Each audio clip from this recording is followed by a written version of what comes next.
My heart pounded in my chest as I trudged through the snow-covered wilderness, my breath forming frosty clouds in the frigid air.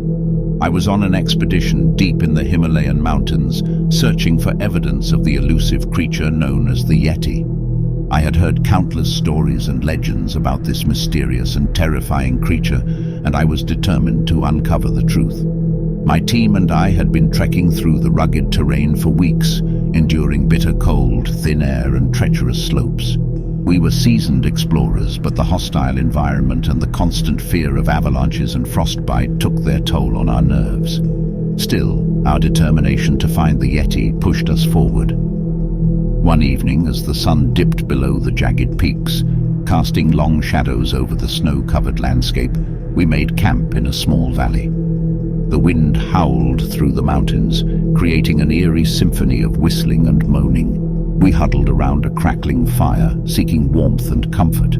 That night, as I lay in my sleeping bag, I heard a strange sound echoing through the valley. It was a deep, guttural growl that sent shivers down my spine. I sat up, my heart racing, and glanced around at my sleeping teammates. They were undisturbed, lost in dreams of warmer and safer places. Unable to ignore the eerie noise, I grabbed my flashlight and stepped out of the tent. The moon was nearly full, casting an otherworldly glow over the snow. I cautiously scanned the surroundings, my breath forming misty clouds in the freezing air. And then I saw it, a massive hulking figure moving through the trees on the far side of the valley. It was covered in thick, matted fur, and its eyes gleamed with an otherworldly intelligence. My heart leaped into my throat as I realized that I was face to face with the legendary Yeti.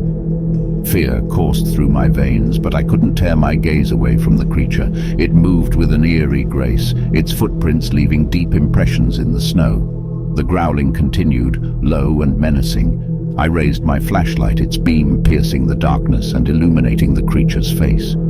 Its features were a grotesque mix of human and ape, with sharp yellowed teeth and a wide leathery nose. Its eyes locked onto mine, and I felt an overwhelming sense of dread. With a sudden, thunderous roar, the Yeti charged toward me. I stumbled backward, dropping the flashlight, and turned to run. My heart pounded in my chest as I sprinted toward the safety of the camp, the creature's heavy footfalls echoing behind me. I burst into our camp, breathless and terrified, and woke my teammates with frantic shouts. They scrambled out of their tents, confusion and fear in their eyes. I tried to explain what I had seen, but my words were disjointed, my terror too great. As a team, we decided to pack up and leave the valley immediately. We didn't dare to stay and face the creature that had haunted our dreams and legends for so long. With our hearts pounding and our flashlights cutting through the darkness, we made a hasty retreat, leaving behind the Yeti and the mysteries of the Himalayas. To this day, I can still hear the growling and see those gleaming, malevolent eyes in my nightmares. The Yeti is no longer a legend to me. It is a chilling reality that forever haunts my memories of that fateful night in the unforgiving Himalayan wilderness.